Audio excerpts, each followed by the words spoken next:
So this first little look here is going to be kind of a look at my tank setup, talk a little bit about my hopes and dreams for the future of the tank that I got set up right now, maybe a little bit about what the realities of setting up this first reef tank might look like, a couple of the stock plans, and then I'll also be able to give you guys a look at the beginning of the cycle, some of the chemicals that I use to hopefully get me through the cycle a little bit quicker, and how those kind of 50-50 seem to be working, and also kind of not. So.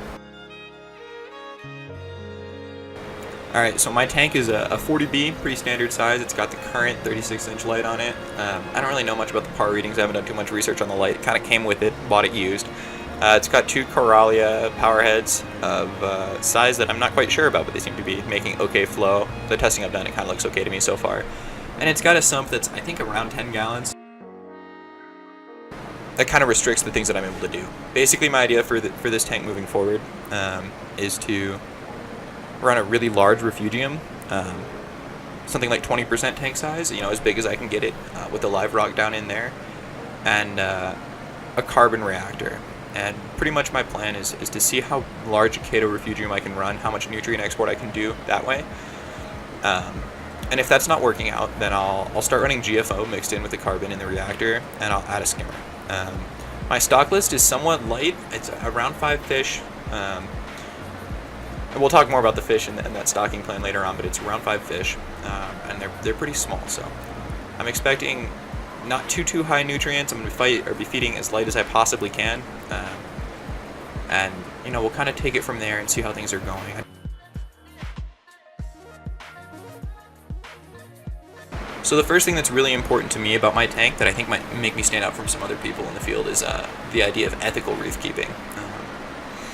I recently watched the film Chasing Coral, and I was, of course, kind of aware of the situations facing natural wildlife in the marine coral environment, or reef environment, I guess. But this kind of hammered those ideas home to me, and the idea that I would be buying fish that had been taken from an ecosystem that's already struggling, and some of the few healthy ones left is really kind of brutal for me. So my hope is actually to be stocking entirely captive bred fish. So I've got a few in mind. And as far as fish are concerned, 2 clowns, obviously. Those are going to be my first fish. I want those to be nice and cheap clowns. I've heard that they're super hardy, so I think they're a good start. Following that, a striped or fanged blenny is something that's really important to me to have. I think that they're beautiful. It's a kind of a fish I'm really excited about owning.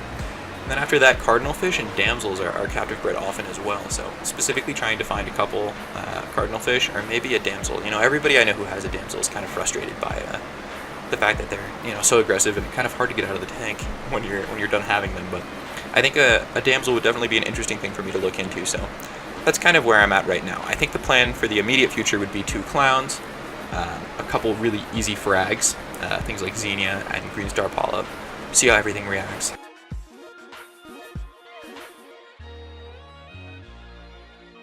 So I've already taken a couple steps in the tank here. I'll explain those guys to you. I think the first and the most obvious one is I got the tank, the stand, the sump, the return pump, both the power heads and the LED, the current lights from somebody else used. Cleaned all those with vinegar.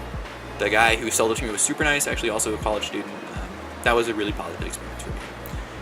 From there, I bought Oolite live sand and the Marine Depot, not aquacultured, I guess artificially made rock. That was really important to me. Again, trying to be kind of ethical and not detrimental to the environment in this way. I don't know, that really mattered to me personally. I do kind of have some regrets about that. I would have loved to have live rock for things like coralline and also, beneficial sponge growth. Those are things that I do sometimes, worry about. It would be nice to be growing coralline while I'm on, break from school, which I'll talk about in a minute here. But, mostly it's nothing super special, I would say. I'm using Instant Ocean reef crystals from the orange bag. They're supposed to have a little bit more magnesium and alkalinity and trace elements like that.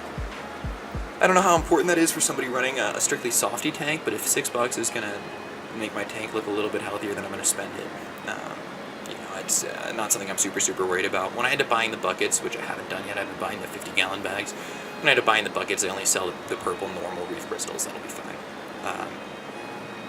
Aside from that, I actually did dose CChem stability, it's called, in order to start my nitrogen cycle, and it appears to have moved me from ammonia to nitrite really quickly, like almost immediately the next day I saw nitrite on my tests, and my tank was only 2 or 3 days old, so I was pretty surprised by that. I was dosing pure ammonia.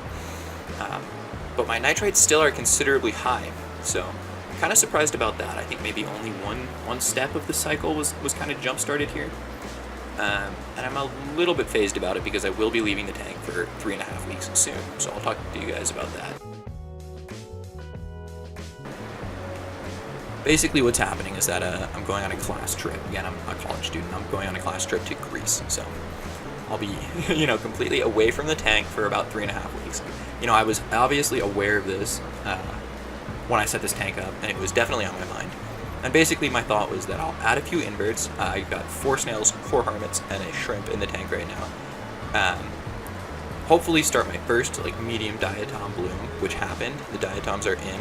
Kind of, I won't be thankful for those soon, I'm sure, but right now, it was exciting to see my first life in the tank. And then, I have 2 other roommates who will still be in the apartment, and they can kind of keep an eye on things. They can do the basic tests.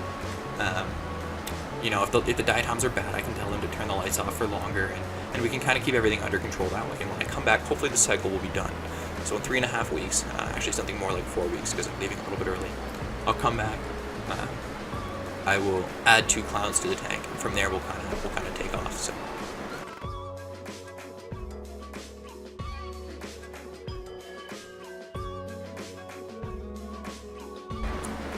Worst case scenario, what I'm expecting is a big hair algae bloom that I'm kind of unable to control.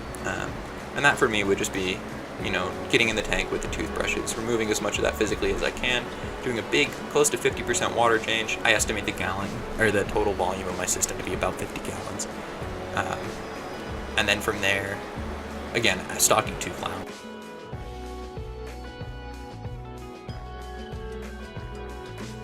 Anyhow, yeah, that's the plan. And then, like I said, Green Star Polyp and Xenia to start, as far as frags are concerned. And then from there are a lot of really cool coral packs being sold. Companies like Worldwide Coral are doing 5 frag packs for $100. And, for me, because I know that I really want to grow softies and LPS, it would be pretty cool for me to try one of those. That would obviously, of course, be if my Green Star and my Xenia look really healthy. They're doing really well, and I'm really happy with them. So if things go super superb, I'll be willing to spend $100 on a couple frags. And then, my crown jewel frag would definitely be an ACAN. I think ACANs are really cool. I love their feeding responses. Got some awesome colors. So, the hope for me would be to land an ACAN that I'm proud of and get it to grow pretty well.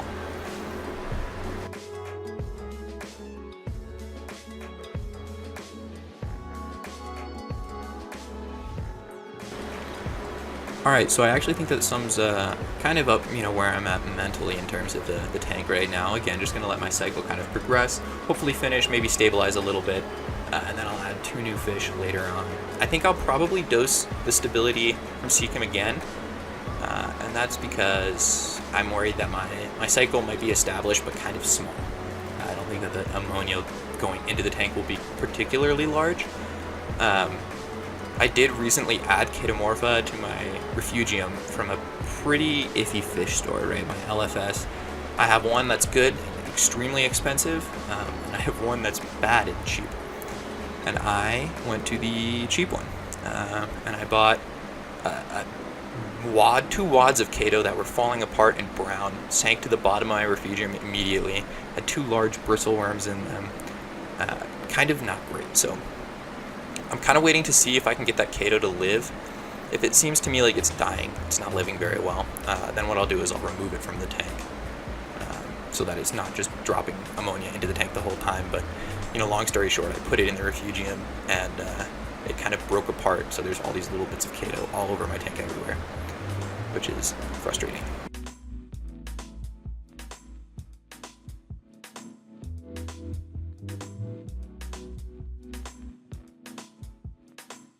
So, the main part of the reason that I'm making these videos is A, to kind of have a mental log for me of the decisions that I'm making, and, kind of trying to work backwards from those decisions to see what's working for me and what's not, and B, so that I can get input from people who have more experience in the hobby than I do.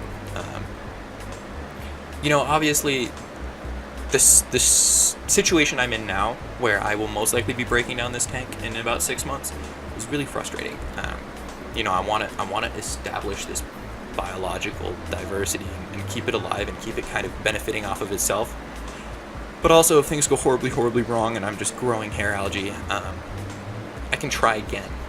It can all kind of go away. So, in terms of success with the tank, when people are saying things like, "Oh, if you don't siphon your sand bed completely during your water changes, you could run into trouble in 2 or 3 years," I want you guys to recognize that that's not super useful advice to me, because this tank is not going to live forever. And long-term problems down the road that I should be worrying about, I might not be. So basically, I kind of want proof of concept with this tank. Again, the captive bred thing is really important to me, and also just the idea that I can keep a tank so that when I'm established somewhere, or I find a job or an internship near where my school is, I'll be able to establish a tank that I'm really proud of, be confident in my decisions, and also in spending money on things that I know I'll need. So that's pretty much the goal for this tank. And I'd love to hear any and all input that I get as far as how reaching that goal might be realized in a way that I'm not seeing. So again, guys, thanks a bunch. That's going to be it for now.